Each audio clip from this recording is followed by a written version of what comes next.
Josephine? Yes, I see that it's just us in here. So just looking so into that. We haven't gone out yet to the lobby. Guys, bear with us, technology. No worries. I'm glad it's on your end, because if it was on my end, I'd be completely stressed. No, I've moved beyond being stressed. Yeah.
Thank you so much for presenting great stories. And you guys are very courageous. Thank you. I was really excited to be able to present, because I just think when people are going through something like that, I remember when I was first pregnant and people wanted to tell me their story. And then I'm like, don't tell me it unless it's a good one. So I'm just happy if I can be a good story for someone to hear. Yeah, I see. I believe we have some attendees. We're getting participants now. And I just want to make sure that they're able to hear us.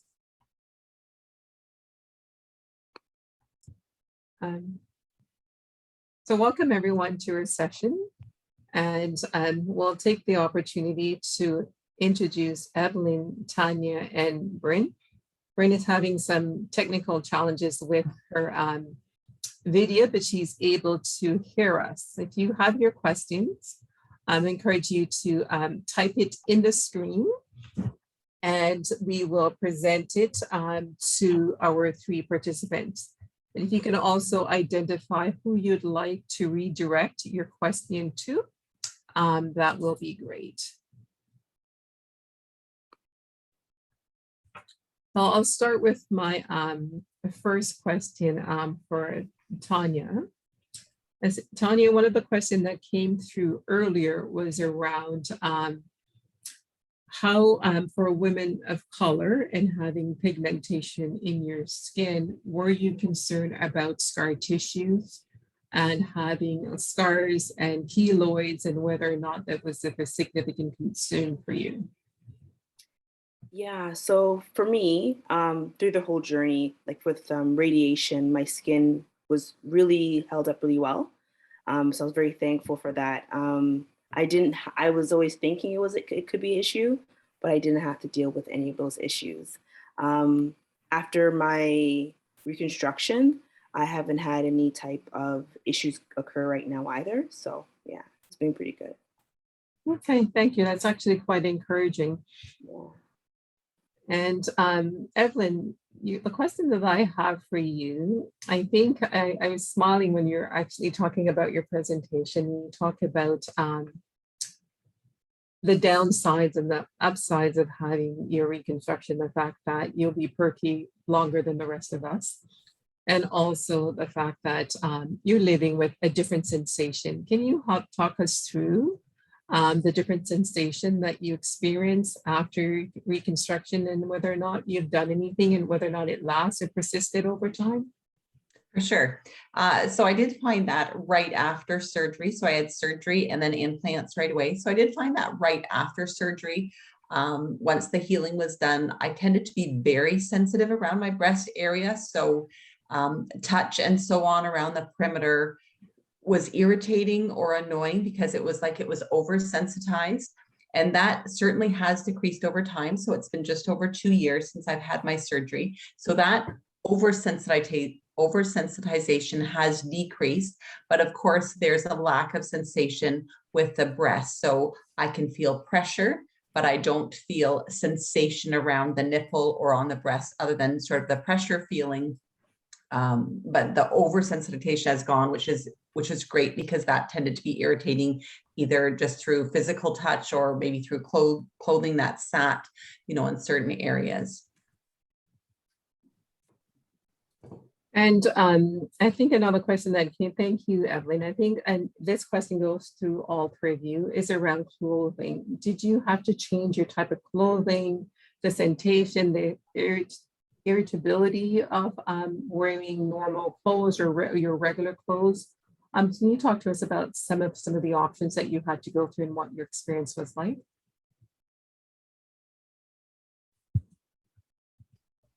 Well, sorry, go ahead. No, Bryn. go ahead, Evelyn.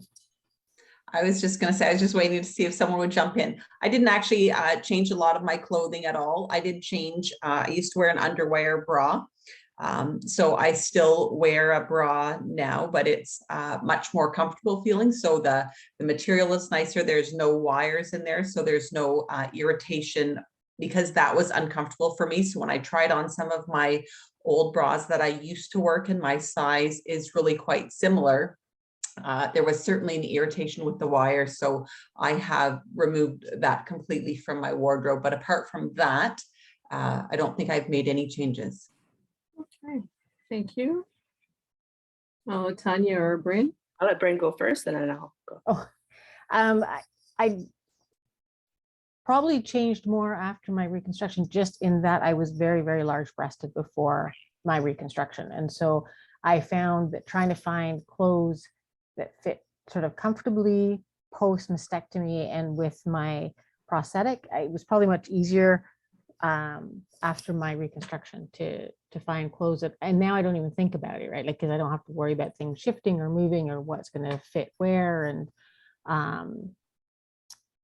I do sometimes find, and that's only from getting like just really, really mild lymphedema, that although now I can more comfortably go without a bra, sometimes that causes lymphedema. So that was kind of a pain, but it's a livable adjustment.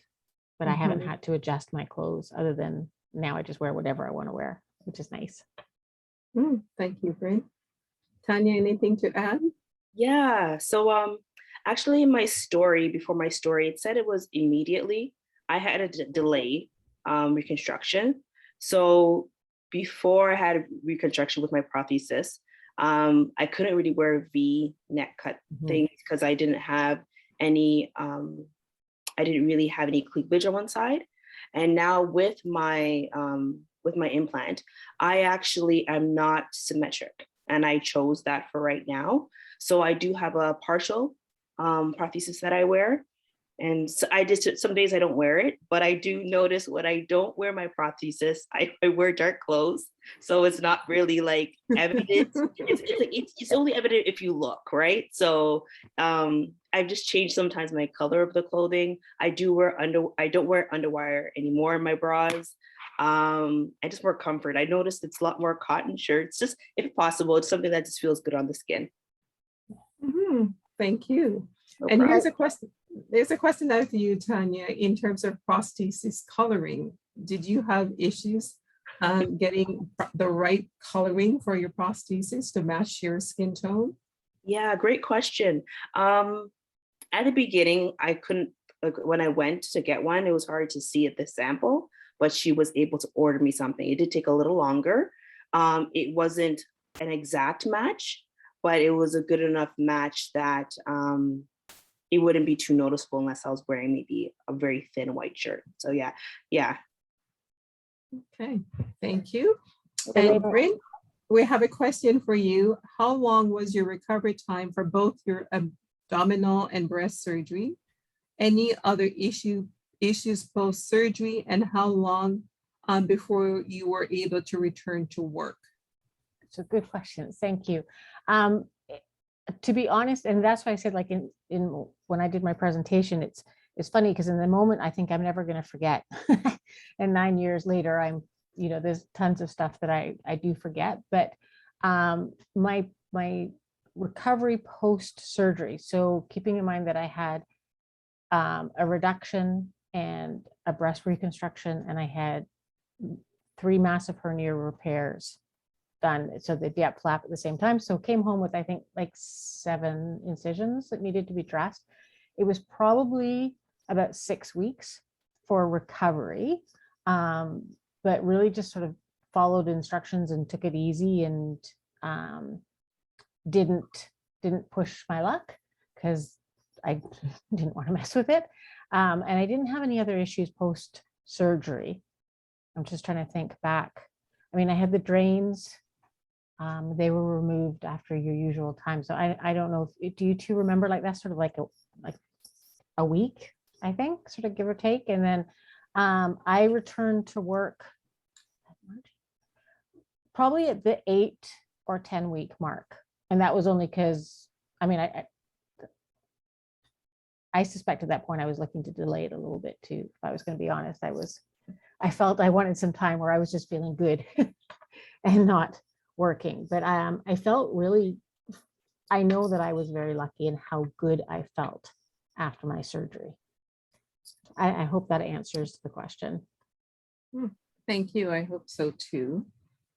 And there's another question that came in around, there's a bit of a surprise that there's that sense of imperfection with the results, and how did you respectively deal with that sense of imperfection?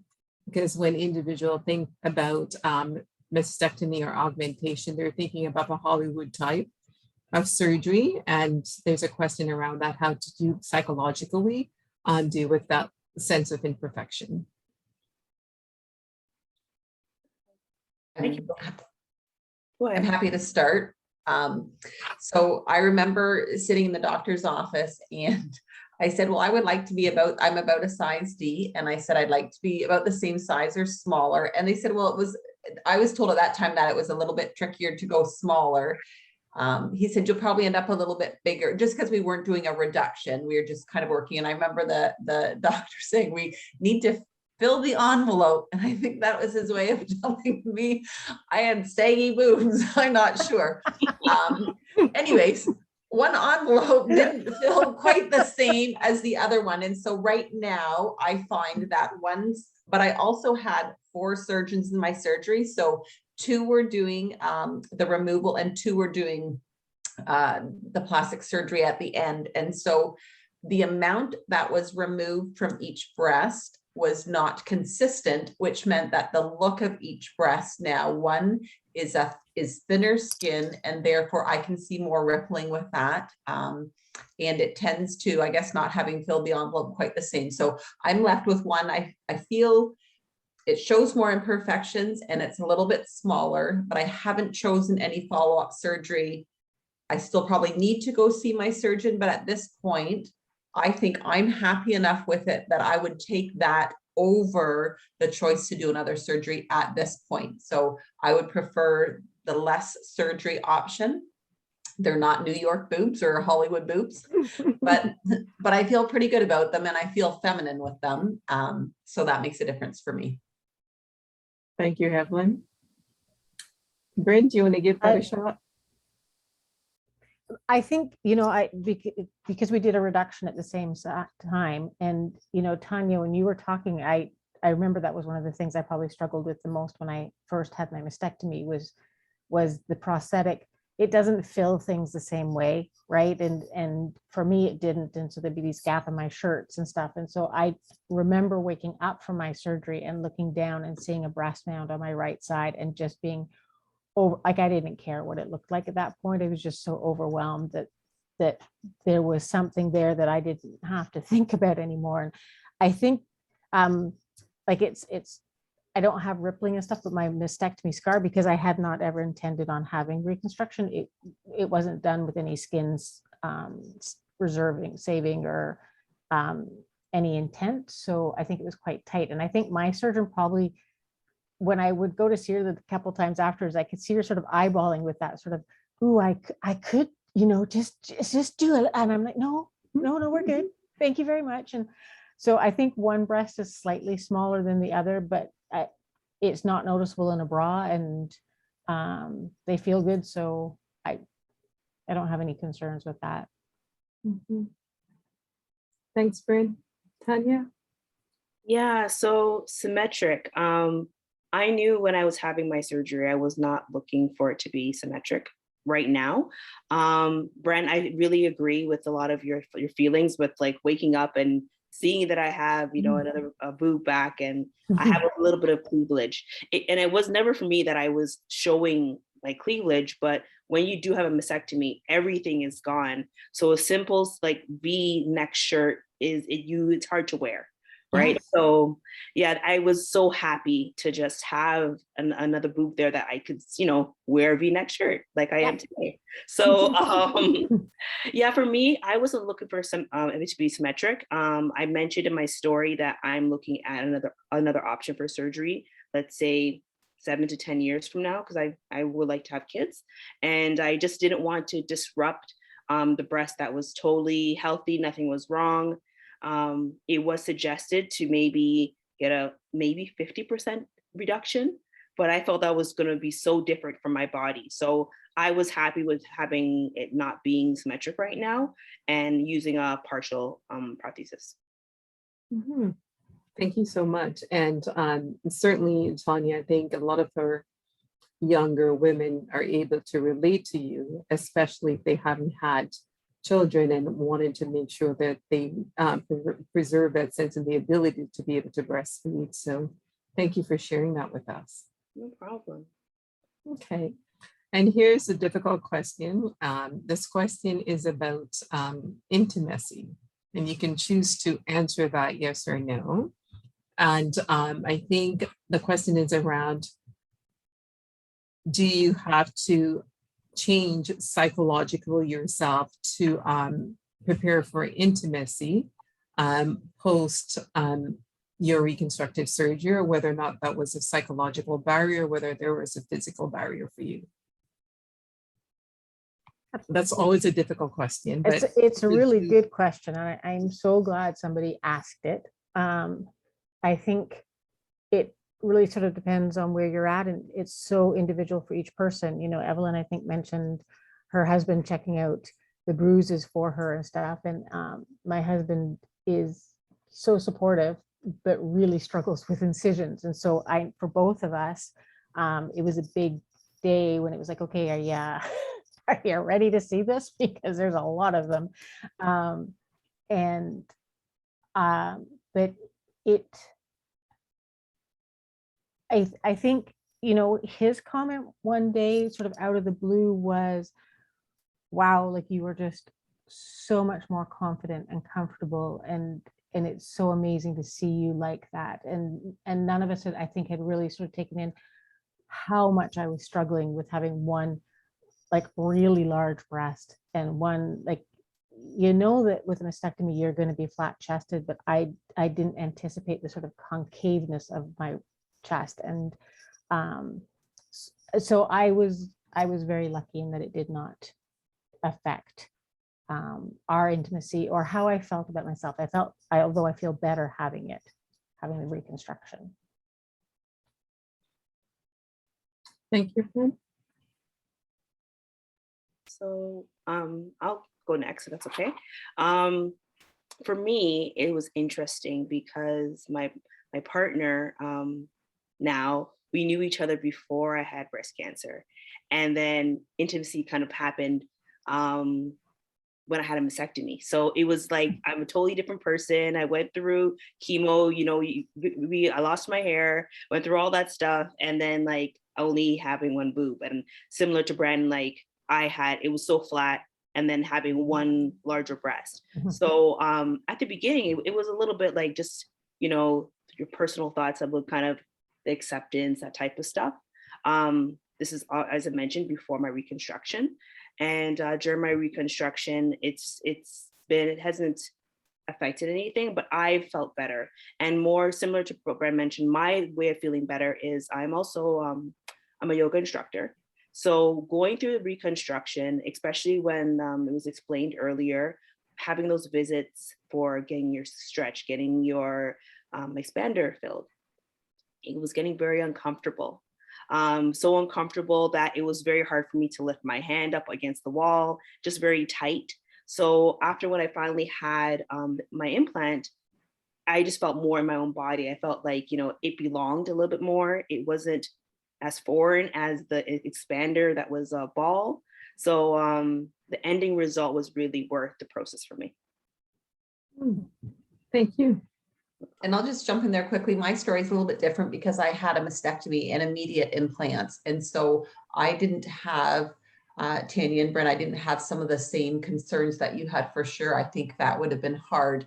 From an intimacy perspective, I would say, I mean, we're talking about our boobs here, so lay it all out on the line.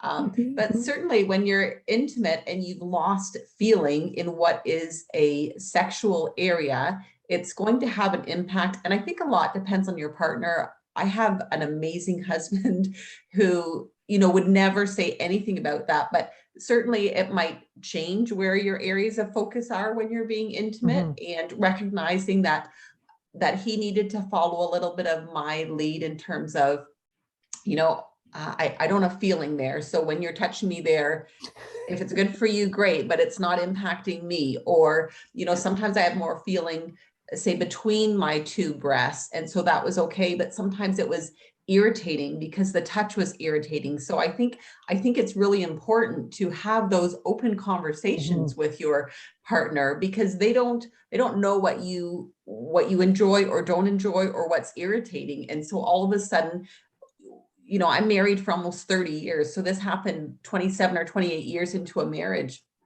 And so those conversations need to be had. And sometimes they're being had in the moment, as in, you know, actually that's pretty uncomfortable. So, you know, please don't do that or whatever. And I think you just have to be open to have those conversations, because they don't understand how it feels or how it's different. And when you have a great partner, they want to know what works and what doesn't want to work. They don't want to do something that's irritating or that sort of thing. So I think just being really open and having those conversations, and, you know, and the beginning times of being intimate after that sort of surgery, recognizing it's going to be different, and maybe to take things slower to walk through that a little bit. And sorry, I was just going to add, I am amazed at the body's ability to heal. And yes, while I've lost all sensation to my breast, and I didn't regain a lot of it, or I'm amazed at how much different areas are now more intensely sensitive. So there's sort of a more like different erogenous zones, right? In that where the sensation is on one side of my scar versus the other side of my scar. So that's been like, and again, Evelyn, that communication piece that I know you don't realize that I can't feel there, but I can really feel over there. So, yeah. So great communication, a sense of openness, and that trust is important. So thank you for sharing that. There's another question that came in around psychological support, and how important was that psychological support in whether it's professionally or to your friends and family? How important was that for you as you're going through your journey from your cancer treatment journey to reconstruction? And the question along with that is, did you do anything to say goodbye to your breasts, or would some kind of ceremony help you prepared emotionally?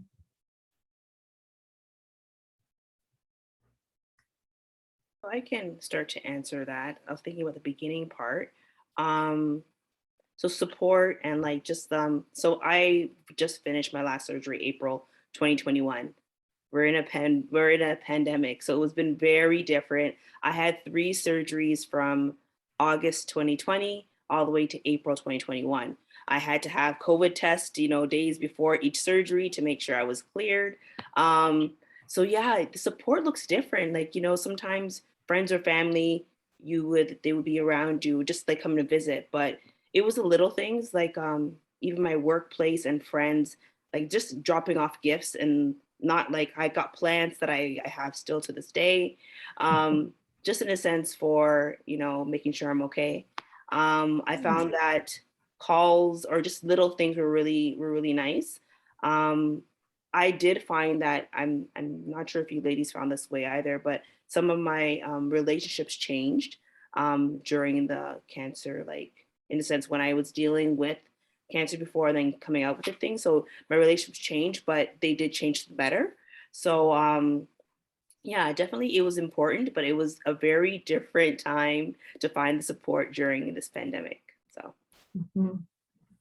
Indeed, challenging. Lots of Zoom and virtual meetings and virtual support. Yeah. I'll just jump in quickly.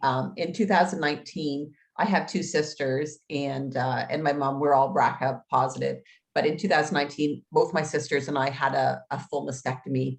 And so my support circle was my family, really, who's all going through it. And my 2 daughters and 3 nieces are all going to have to go through it. So all of a sudden, we've got our own little support network, which is great. But I decided right at the beginning, I was going to be very open with people about what my experience was, which is why I'm thrilled to be here. Because I just think if I can help anyone, my poor son's girlfriend who knows more about my boobs than she probably should, but it's because if my story can help someone, if I can talk to someone or explain something, I'm happy to do it. So I feel like I want to be part of that support network for other people. I've had a great group of people. I have wonderful people there to walk me through it, but my own family really is in the middle of it right with me. Like we're all getting these mastectomies done. My mom just was diagnosed with breast cancer this year.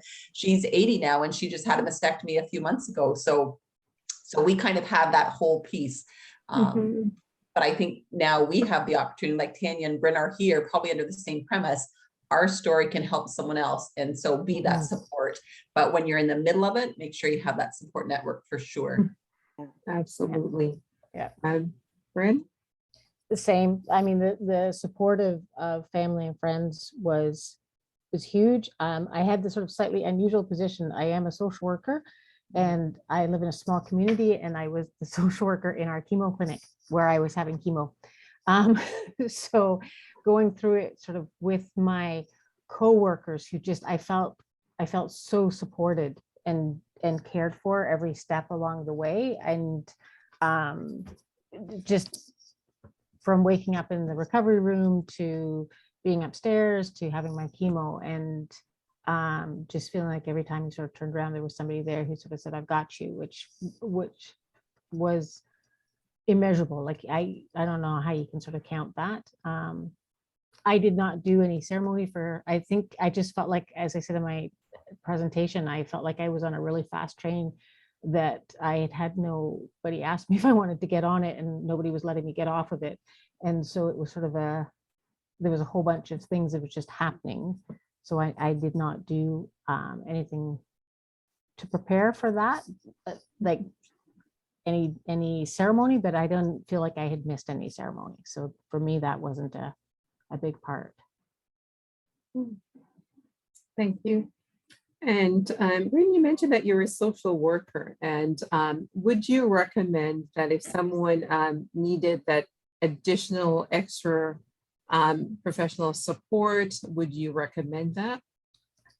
I would, absolutely. I mean, I did speak to a social worker throughout the process as well, and having sort of counseled, I don't know how many women throughout this process, of just being able to have a safe space to say what you need to say, I think, and to explore some of those different, really difficult and challenging emotions that sometimes family is not okay to hear, or they're challenged as well and struggling as well and not knowing what to say. And I would, not just because I think social work is great, but I would definitely advocate, like saying to your nurse or I'm struggling. Is there somebody I can talk to if the social worker hasn't been around?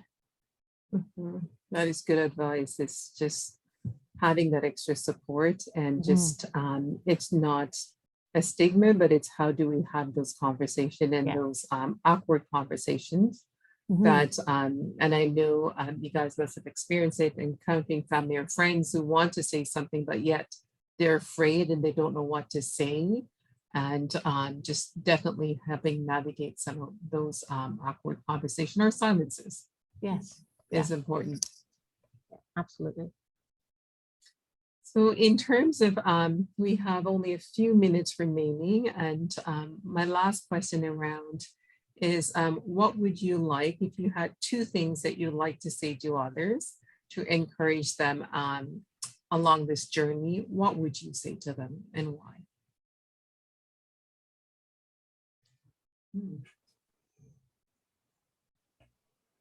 I would say like you never know what exactly the journey looks like going through it. Um, Preparing for each surgery, you never really know. And the idea is the ending result. So I look at it as trying to enjoy the journey that you're on, like wherever you are, just still find the great opportunities where you are, and you will end up like the ending is where you should be. So yeah, just try to enjoy the journey, Mhm. Thank you. being positive. I would say hope. Like that was a big thing for me, knowing where my hope was placed. And it's a rough time that you're in right now for sure, but this is now and it's not forever. So know where to place your hope or find your hope, whether it's in family, friends, your faith. For me, it was my faith. For some people, it's their family and friends, and knowing that, you know, it's hard now, but it's going to be better and you will get through this, and find your community of support. Thank you. I think the only thing I would really add is sort of staying true to yourself. Everybody is going to have an opinion on what you should do or what would be best. And at the end of the day, you're the one that lives with those results. So deciding and taking your time, like as I said, I didn't know what I was saying no to. And when I knew what I was saying no to, it was like, oh no, I want that. So really exploring all of your options and making the decision of what works best for you. Well said. And in summary, it's definitely an individual approach, and making the right decision for yourself from an informed perspective is important. And also the key is also be true to yourself and ensuring that you have the right support system in place. And life is a journey, and this is a journey that we continue on. So on behalf of everyone on this session, as well as everyone who prepared this session, just want to thank you for your courageousness. Thank you for sharing your story. Your story will actually live on and continue to inform and empower our women who are going through the same journey, if not our women that are going through the same journey, our family and friends and spouses. And I just want to thank you from the bottom of my heart for sharing your story and for allowing others to learn and to be empowered by you. Thank you. My pleasure. Thank you. Thank you to our participants. So we'll now end this session, and you'll have the opportunity to join in the regular session by going back to the main lobby and just clicking on a session that is probably maybe in session or one that is about to start. So thank you, everyone. And to our participants, just a reminder, if you would like to join any of the other sessions, just go back to the main lobby and click on their sessions or explore sessions and click on the one that you would like to participate in. And just as a reminder, if one of us needs any support, we can contact our cancer information helpline at 1-888-939-3333 or email at info.cancer.ca. And worst case scenario, just remember to go to the Canadian Cancer Society site, and they do have lots of resources and support available to both family, friends, and women and men who are going on this journey. So thank you. Thank you. Elaine, Thanks. do you know, are we, the panelists, are we being part of the next session as well? Is there another breakout room for? No, your journey ends now, but you can certainly participate in the other sessions. So once we leave here, you can click on the other sessions. And now, instead of being a speaker or presenter, you can now be an attendee. Okay, thank you. Thanks for moderating, Elaine. It was great to be a part of this. Oh, thank you. It's my pleasure. Thank you. It was good to Tanya and meet Bryn, you it was guys. nice to meet you. Yeah, Sorry nice about to the meet camera, but yeah, you. It's okay. bye-bye. Bye. Bye-bye.